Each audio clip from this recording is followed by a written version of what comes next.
Forget New Year, New You. This season is about slowing down, locking the doors, and cozying up at home with the one you really want to do nothing with. Your dog. After the holiday chaos, those quiet nights with a blanket, a podcast, and your pup feel like the reset you actually need. Ollie helps make those moments easier with fresh protein-packed meals made from real human-grade ingredients, so your dog can enjoy some quality comfort food too. Choose from 5 recipes and get a personalized plan for your dog's needs. Meals arrive perfectly proportioned with a scoop and storage container, so serving is fast and mess-free. And with Ollie's in-app on-demand health screenings, supporting your dog is easy, ensuring more cuddles for many years to come. Visit ollie.com/truecrime and use code TRUECRIME for 60% off your first box. This episode contains disturbing testimony about victims, some of whom are children. This episode also has descriptions of suicidal ideations. Listener discretion is advised. A mother, 3 children, and their dog were found dead in the idyllic community of Celebration, Florida. Megan Todt and her children were found wrapped up in blankets, almost as though they were ready for bed. They had been deceased for several weeks. Their bodies were badly decomposed when authorities found them in January 2020. Anthony Todt, the husband and father, had been living with the remains of his family for several weeks. And his family he had moved them all to the same room. He put rosaries in all of their hands. He covered them all up with blankets. He's also putting a lot of plug-ins. There's candles in the trash. There's air purifiers that are stacked in this room. And he is living in this bedroom with his dead family. The horrific details caught the attention of media outlets like People magazine and the local Orlando Sentinel newspaper, and it was picked up by newspapers across the country by the time the trial began this year. Anthony was charged with 4 counts of first-degree murder and 1 count of animal cruelty. He pleaded not guilty. In part 1, I told you that as a 4-year-old, Anthony witnessed a gunman shoot his mother in the middle of the night. His father, Robert, was later convicted of attempted murder for hiring one of his students to try and kill her. The Todt family wondered whether the childhood trauma had festered in Anthony in deeper ways than what they had imagined. Also in part 1, you heard that Anthony initially confessed to a detective that he killed his family members one by one. He claimed he and his wife believed the world was ending, and they wanted to keep their family together. Anthony's confession to law enforcement was recorded, and jurors were going to listen to it during the trial. But Anthony would also take the stand and recant his confession, telling a very different version of events. I came home and my kids were dead.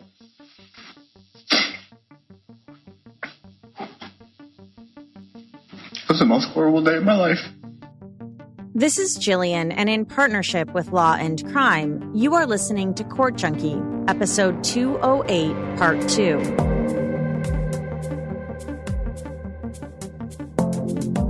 Assistant State Attorney Danielle Pennell gave opening statements when the trial began in April 2022. She detailed how investigators came across the bodies of the Todt family and how Anthony Todt lied to them, claiming Megan was upstairs sleeping and his daughter was in the garage. But after the bodies were found, he admitted to killing them. You're going to have an opportunity to hear the defendant and Detective Cole Miller's conversation. And you're going to be informed by the defendant in his interview that he is the one that took the lives of Megan Todt, Alexander Todt, Tyler Todt, and Zoe Todt. She described how the state believes he methodically killed each of his children. The defendant is also in his interview talks about Megan Todt. And the defendant in his interview says that Megan Todt and himself had an agreement that Everybody needed to die in order to pass over to the other side together because the apocalypse was coming. And you'll hear that in the defendant's interview. So the defendant says that Megan Todt, she ended up having 2 stab wounds to her abdomen as well, and you'll hear that from the medical examiner. The defendant told law enforcement that Megan did that to herself. And as best as she tried, that didn't work. And so the defendant took a pillow and suffocated Megan Todt as well. She said Anthony told them he then killed Breezy, the family dog. The photos that you will see in this case show 2 twin beds on the floor in the master bedroom where Tyler Todt and Alexander Todt were located. There's a bed in the master bedroom, either a queen or a king-size bed, a pretty large bed. Megan Todt was found in that bed as well as Zoe Todt. Breezy, the dog, was found on the floor on a dog bed. And all of this was in the master bedroom. And the evidence will show, after you have an opportunity to hear everything, the state's confident, you're going to return verdicts of guilty in this case. Thank you. The defense declined to give opening statements at the start of the trial, and so the state immediately went into their case. Jurors saw graphic photos of the decomposing Todt family. The judge warned the public to step outside if they were worried about showing emotion in the courtroom when the photos appeared. Anthony Todt appears to be wiping tears from his face as prosecutors show photos of the bodies of his 2 sons and wife, wrote Orlando Sentinel reporter Manavet Cordero, who covered the trial. In early 2020, Dr. Jennifer Nara was the associate medical examiner in the Orlando office. She conducted the family's autopsies. She was a veteran. She had been practicing her field of forensic pathology for 16 years, and she had performed over 4,000 autopsies in her career. She identified non-fatal stab wounds on the 2 boys and on Megan. Zoe didn't have visible injuries, she testified. Zoe's remains were the most decomposed. Is there anything that you noticed in those photographs that might indicate to you why Zoe's body was slightly more decomposed? I noticed more than her mother and her 2 brothers. She was wrapped with more blankets and kind of swaddled a little bit more, so that would have pretty much held in the heat of her body as she was decomposing more. She testified that they took samples in order to send to a lab for toxicology analysis. She said normally they take samples from the blood, but because Zoe was so decomposed, there was no blood available to test. Instead, they sent in samples from the liver, brain, and chest fluid. Were you able, after performing the autopsy on Zoe, to form an opinion as to the cause of death? After reviewing the autopsy findings and the results of the toxicology results, and also reviewing the scene and circumstances surrounding her death, I did come up with a cause of death. What was it? The cause of death was homicidal violence of unspecified means in association with diphenhydramine toxicity. And diphenhydramine is another name for Benadryl. She was asked if she was able to tell if Zoe had been smothered, and she said no. And was the state of Zoe's body affecting your ability to determine whether these injuries were present? Yes. Dr. Nara then testified about Alex's autopsy. She said just like Zoe, it was challenging to examine the wounds he had. On Alex's body, did you observe any external wounds that you made note of? Yes. Alex had a single stab wound on the abdomen. So the wound on Alex probed at least 4.5 inches deep into the abdominal cavity. It sliced through his left 8th rib on the front of his chest. But other than that, it did not hit any vital organs, didn't hit the bowel. and there was no hemorrhage inside his abdominal cavity. What does that indicate to you, the fact that there was no hemorrhage in the abdominal cavity? So even in someone that's decomposed, if I don't see any evidence of blood or hemorrhage, to me, it shows that this stab wound was inflicted pretty much post-mortem after he was already deceased. Is it possible for a stabbing to occur, let's say in this particular case, prior to the Alec becoming deceased and there be no hemorrhaging? It's unlikely. There's what we call perimortem, which he pretty much is unconscious, pretty much dead.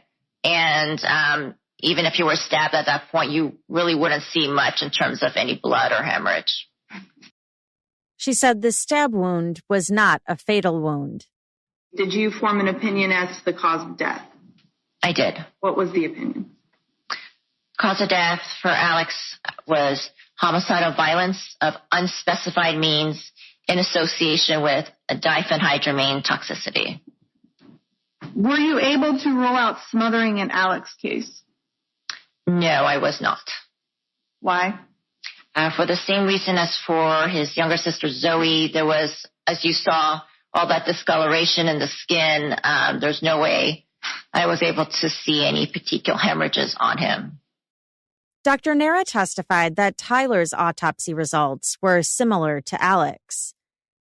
Megan's body also had stab wounds on her abdomen, but Dr. Nara couldn't determine if someone else had stabbed her or if they were self-inflicted.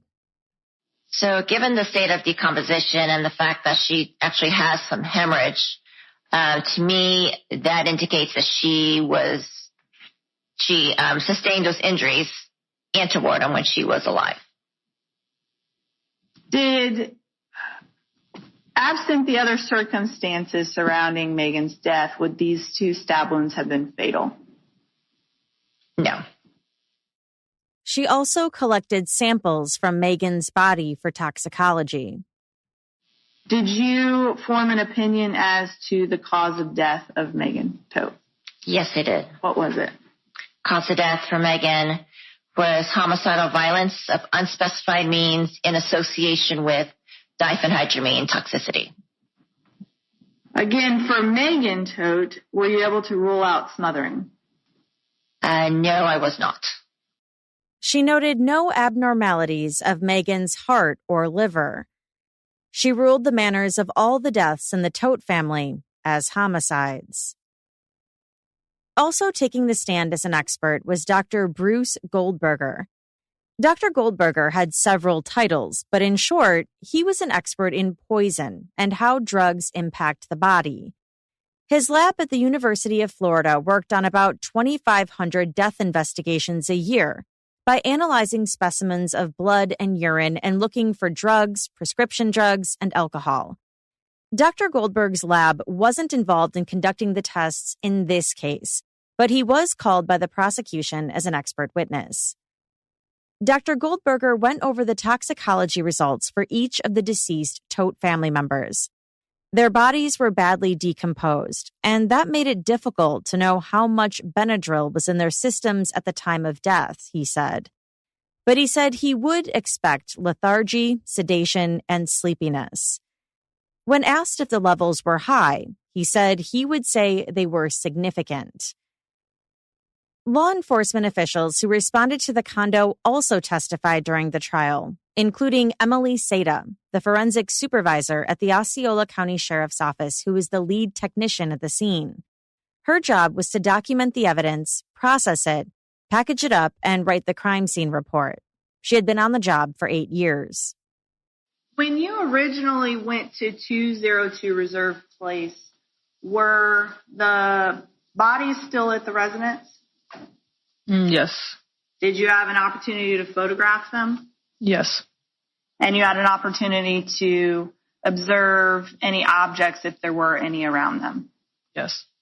Did you notice when you were on scene anything that was in their hands? Yes, I did. What was in their hands? Rosaries. Was that in each one Megan Todt, Alex, Zoe, and Tyler's hand? Yes, it was. She collected 8 empty Benadryl or off-brand Benadryl containers at the condo. That included 1 bottle of children's Benadryl in the kitchen trash can, 1 container for Benadryl pills on the stair banister, and an empty box of Benadryl in a wicker basket in Zoe's room. There was also a bottle of Benadryl pills that had fallen off the nightstand and rolled under the bed in the primary bedroom. The technician also found a knife there. Aaron West, a crime scene manager and latent print examiner, compared Anthony's fingerprints to the prints that had been identified on some of the items. She ruled they were Anthony's fingerprints on a box of Benadryl and 6 other items. A buck knife and 2 other items had inconclusive results. So, essentially, there wasn't enough information to make a determination either way, she testified. Under cross, she admitted she hadn't checked for Megan's fingerprints on any of the exhibits.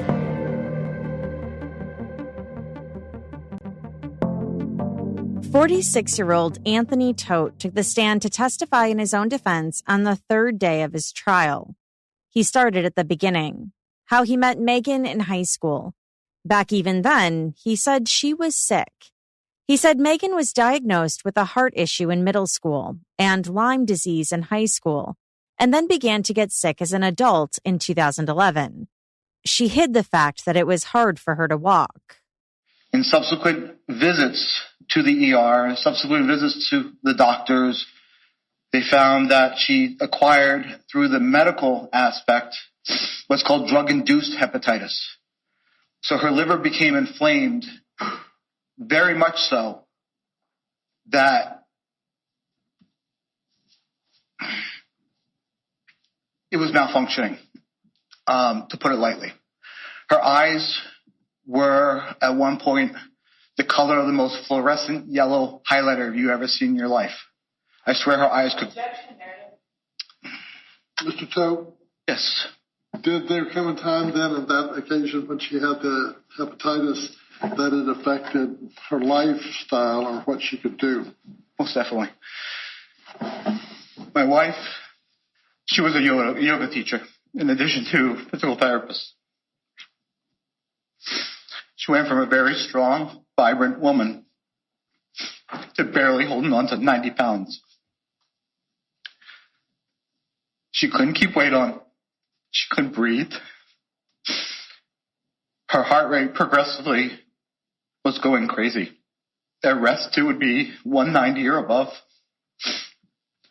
EKGs, all that kind of stuff, saw her throwing atrial fibrillations, PVCs, which are, it's basically your heart operates in a synchronous motion. Okay? Valves pump on rhythm. Her valves and her chambers were beating all irregular.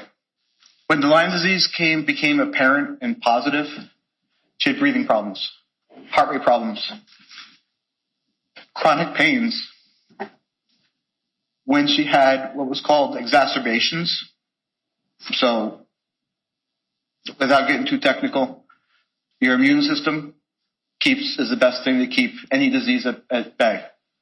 So whenever she didn't feel well, got sick, the Lyme would become more prevalent.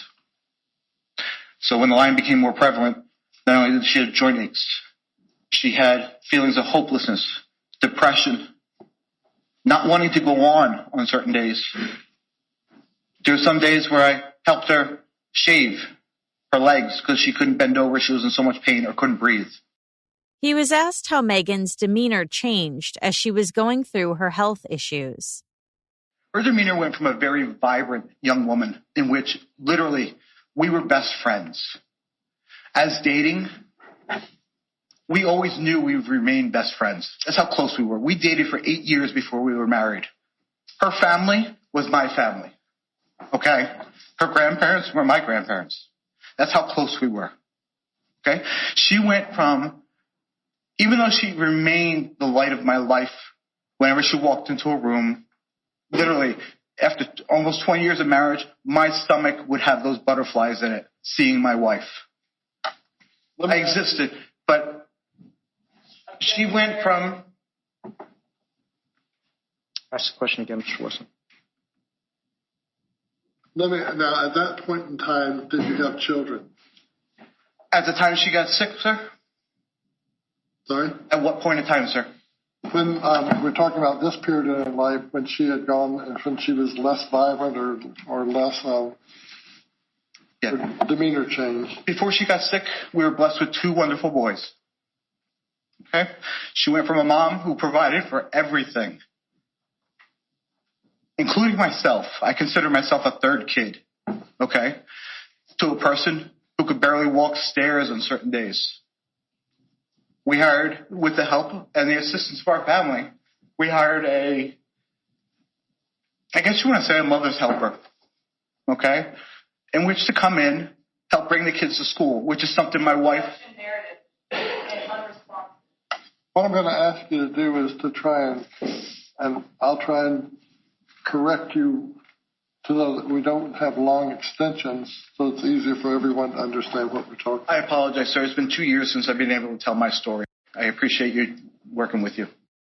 He said Megan carried emotional pain as an adult, too. In November 2002, before she gave birth to their first child, tragedy struck her family. Anthony said her father died by suicide. Megan had been very close to her father. Anthony said he trusted and loved him too. He said he and Megan started their family and had their 3 children, but along the way, Megan had miscarriages. She also became depressed. According to Anthony, she went from someone who sang and danced to someone who wouldn't get out of bed on some days. He said as Megan got sicker, she began looking for alternative treatments and into Eastern religion. Was it diet-based or worship-based, or what were the parts that appealed to her, and what was she seeking? She was seeking control over her own medical care. Basically, anybody in a chronic illness wants some kind of control of their own self. She went from traditional medicine. She went to religious following of dictating what her health care was. She even followed a book from a guy who listened to a ghost who had no medical experience to tell her what she should be doing, what she should be eating, and that kind of stuff, called the medical medium. Was there any discussion within that religious group about an afterlife? Yes. This religious group could be conducted mostly by Skype or whatever video thing was at the time. I think it was Skype. So there was an afterlife component in which each afterlife, she believed that there was reincarnation. And as they burned the family karma in the current life, they reached a salvation in which they were reincarnated to a better life. And was her desire to seek better health through this process by going into another life? Better health and better relationships with people who had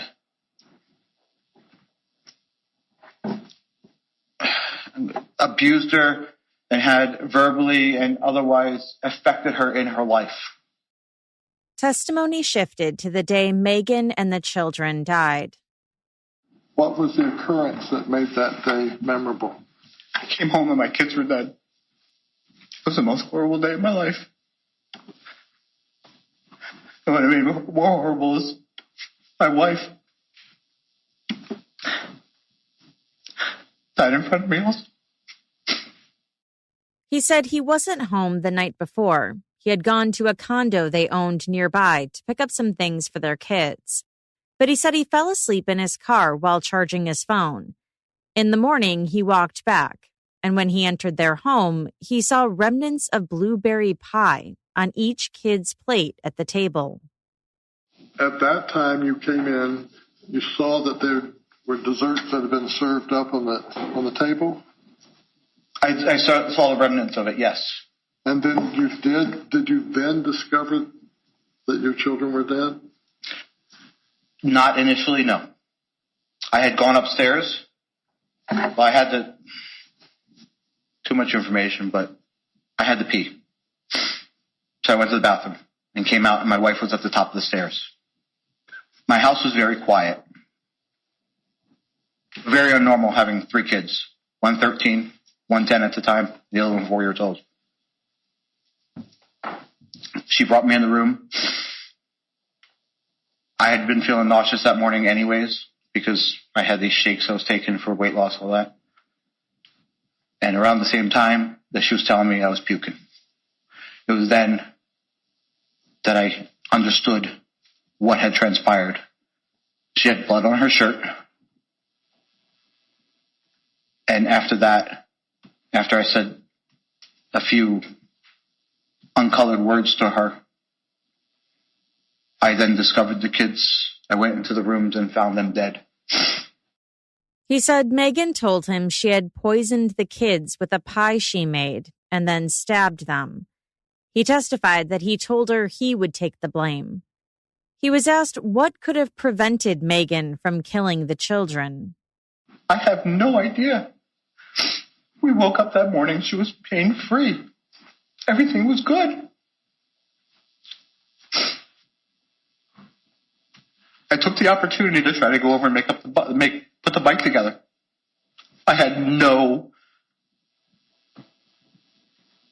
knowledge of this. I don't know what could have prevented it. I have no idea. And that's the biggest thing that affects me is the fact that I didn't even see this coming. They say, blindsided. This was a blindside by like a Mack truck filled with dynamite. Earlier in the trial, the jury watched the video of the Osceola County Sheriff's detective interviewing Anthony at length. In that interview, Anthony had confessed to killing his family. Now, on the stand, Anthony said he didn't remember ever talking to investigators in the first place. He testified he had no clue how his kids died. I don't even remember that day. Last thing I remember was falling down the stairs and smacking my head on the stairs, which resulted in a fracture on my neck. Next thing I knew, I woke up here. And seeing that video yesterday, that was the first time I saw that video. I had no agenda consciously, but I can tell you throughout my relationship with my wife, especially after she got sick, I would put myself as a forefront and take responsibility and protect my wife. He was asked if he has ideas of joining his family in the afterlife. After I saw everybody die, after I saw my wife die and saw my kids, most definitely. I wanted to be with them. That's the only thing I wanted to be. I didn't care by what means. I didn't care by what anything. I sliced my wrist. I took multiple doses of Benadryl. I tried to hang myself several times. I bought a pellet gun to shoot myself because I couldn't get a gun to, as you call it, eat a gun. Did you ever try to poison yourself?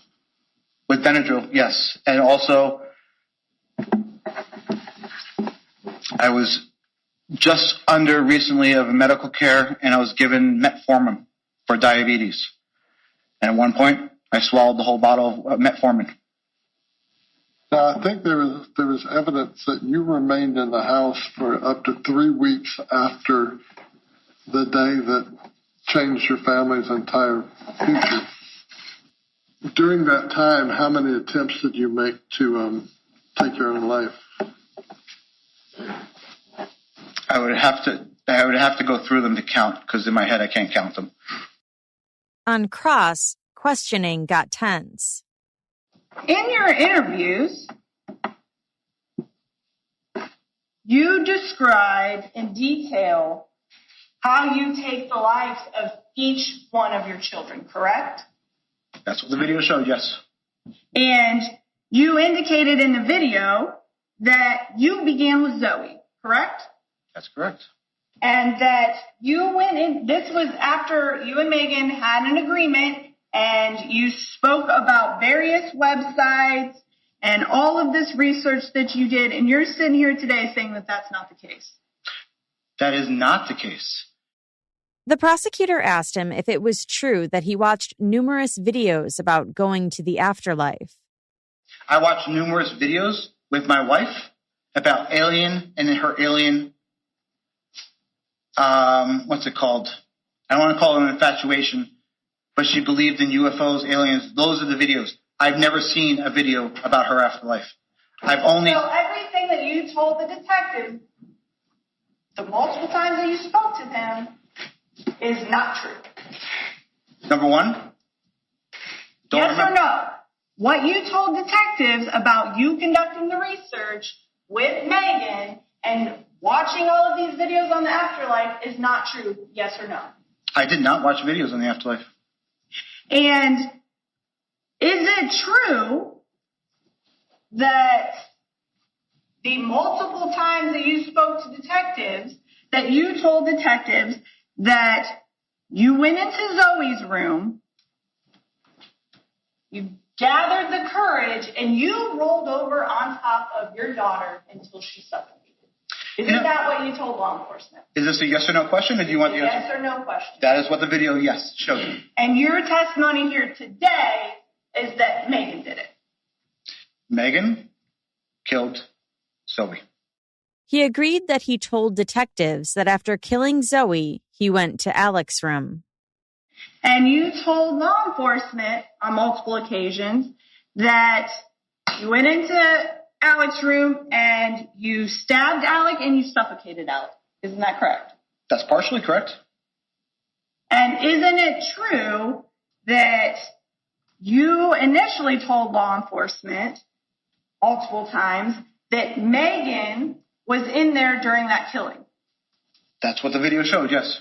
And isn't it true that you also told law enforcement that Megan took part in the killing? That's what the video showed, that's correct. And that, in fact, Megan held Alec's legs down while you suffocated Alec? That's what the video showed, that's correct. And your testimony today is that that is not true? My testimony today is the fact that Megan killed her kids and killed herself. He agreed that he told detectives that after that, he went into the library and killed Tyler, who he had said was the fastest and strongest kid. So he's the fastest and strongest kid, and you told law enforcement that you were afraid he was going to get away, right? That's what Meg told me, yes. That's not my question. You told law enforcement multiple times that Tyler was fast and he was... You saw the video, and you saw the video also of saying I said things that have been proven incorrect. That's not responsive to my question. Actually, it is. But yes or no? You didn't say yes or no, ma'am. Yes or no? Thank you. Did you tell law enforcement that you had to kill Tyler quickly because he was the fastest? That's what I told you, law enforcement. That is correct. And you also told law enforcement, yes or no, that Megan had to stand on the other side of the door just in case. That's what the video showed. She pointed out that he told detectives that after Tyler, he and Megan went to the primary bedroom and consoled themselves. And you actually told this to law enforcement multiple times. It's not just what the video told, correct? Ma'am, video, that's what I said. I don't remember anything after I left the house till I got to jail. So I'm refuting, I'm going on your premise that that video is correct. Okay. Well, that is you in the video, right? It's a sickly version of me, yes. It's an emotionally disturbed video of me, yes. And that's you talking, right? That is me talking, that's correct. Okay. Thank God I didn't tell you I assassinated Kennedy. There's no question. So, after that, you tell law enforcement, yes or no, that you and Megan get Breezy, the dog, to come up onto the bed, correct? That's what the video showed. And that at that point in time, you suffocated Breezy and took Breezy's life. That's what the video showed. The truth of the matter is, the only thing I saw... There's no question. You didn't answer yes or no, so I said no.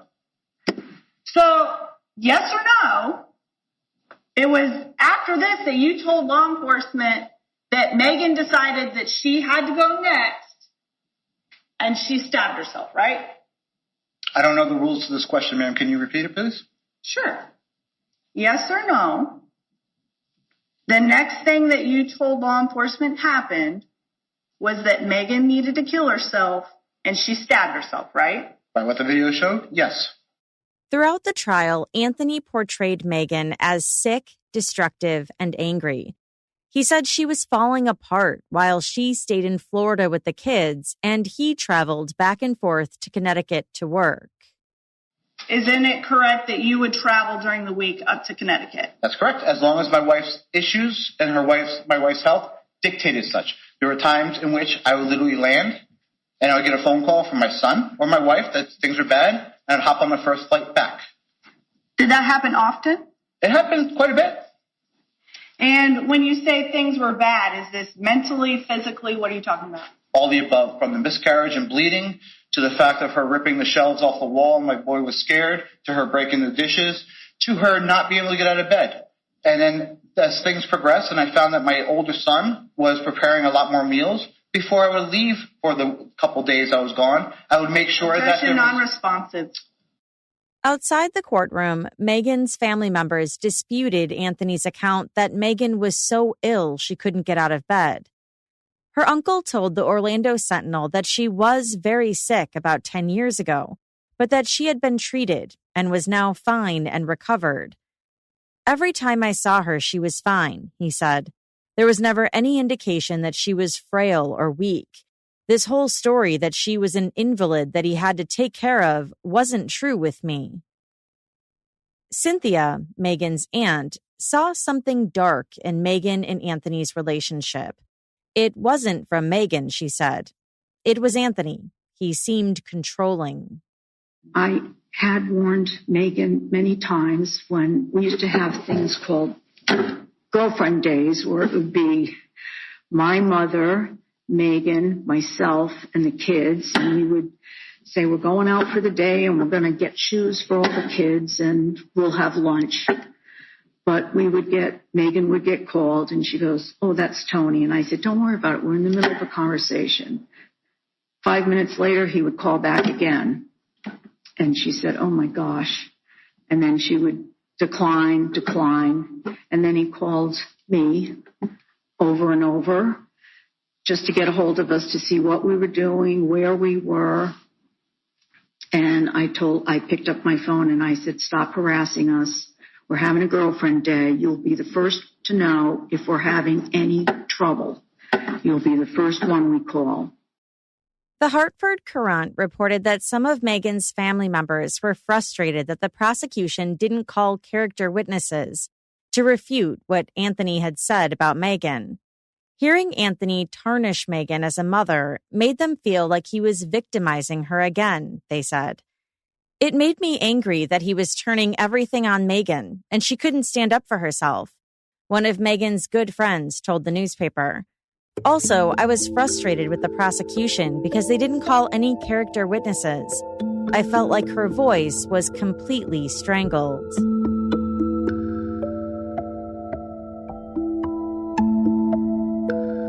In closing arguments, the prosecutor reminded the jury that Anthony didn't call 911 or run to the neighbors for help when he supposedly walked into the condo and found his wife had killed their children. She pointed to Anthony's demeanor on the stand.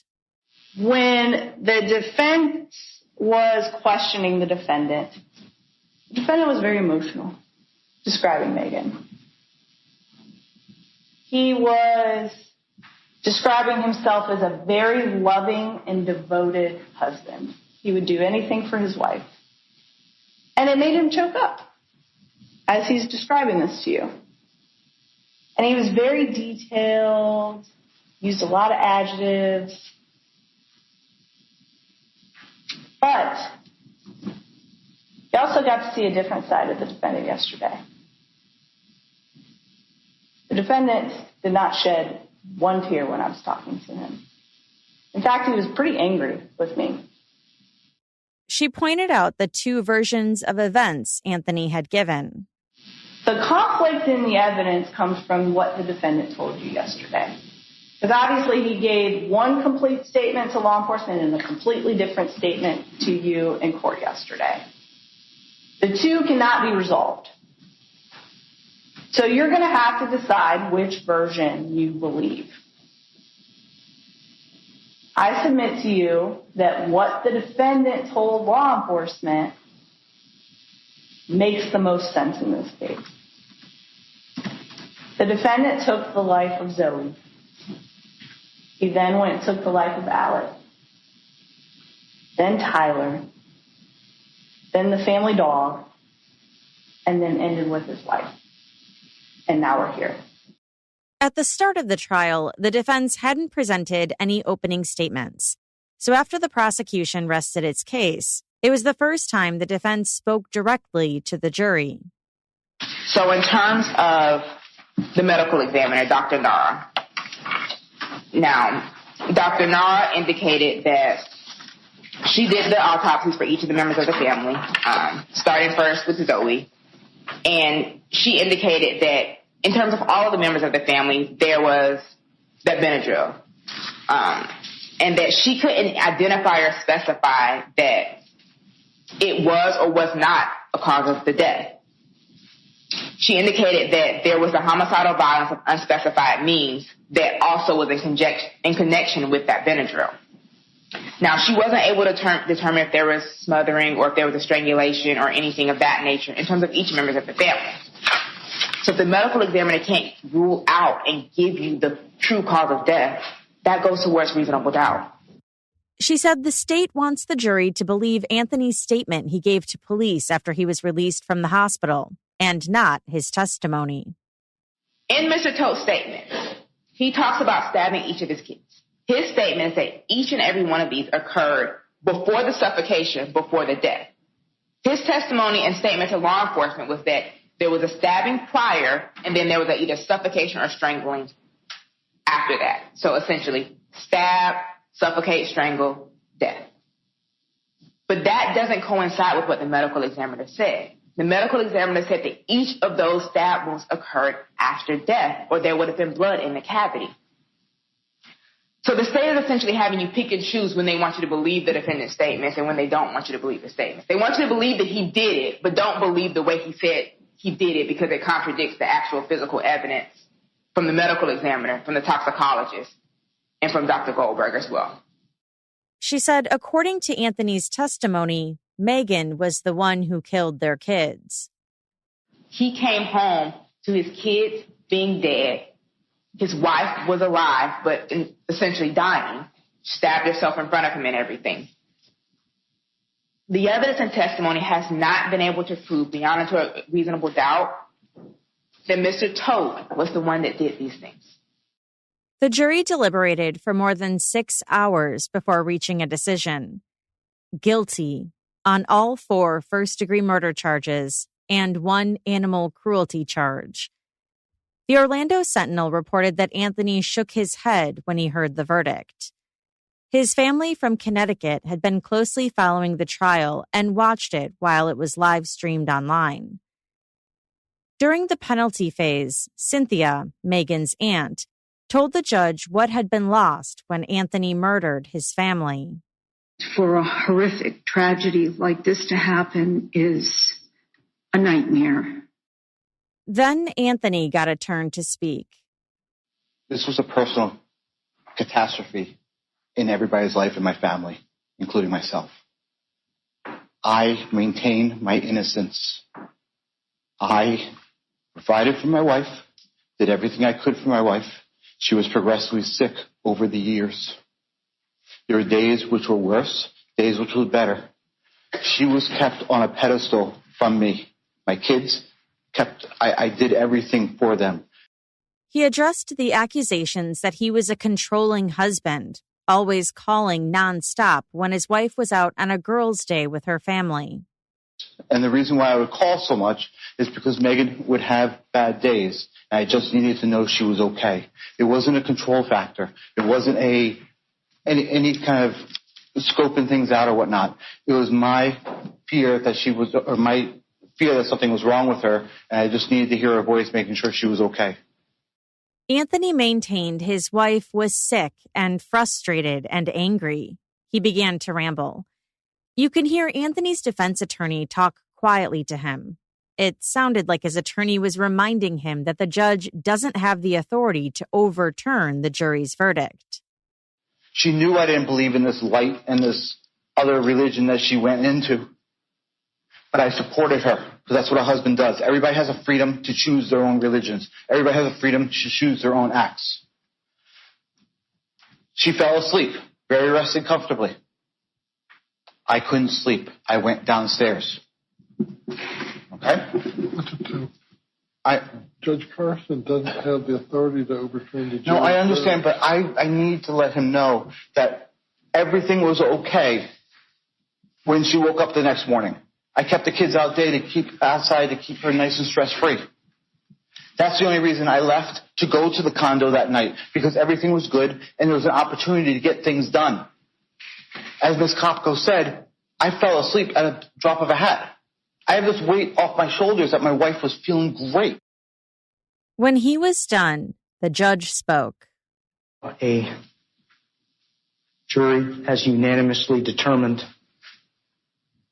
after listening to the evidence presented, that you, Anthony John Todt, are a destroyer of worlds, that you destroyed the world of your 4-year-old daughter, Zoe Elizabeth Todt, that you destroyed the world of your 10-year-old son, Tyler John Todt, that you destroyed the world of your 13-year-old son, Alexander John Todt, that you destroyed the world of your wife, Megan Denise Todt. The jury has unanimously determined that you murdered each of them with premeditation based on the evidence presented in this room. Anthony Todt was sentenced to life in prison without the possibility of parole. That will conclude the trial and sentencing process. The state of Florida versus Anthony John Todt has concluded. Days later, Anthony's defense filed an appeal. And that's all for this episode. As always, I'd love to know what you think. Let me know by joining the conversation on Instagram @CourtJunkie, on Twitter @CourtJunkiePod, or you can email me at podcast@CourtJunkie.com. These episodes on Anthony Todt were researched and written by Gabrielle Russon. To hear these episodes without the ads or to hear additional Court Junkie bonus episodes, check out my Patreon options at CourtJunkie.com/support. Thanks again for listening. Until next time.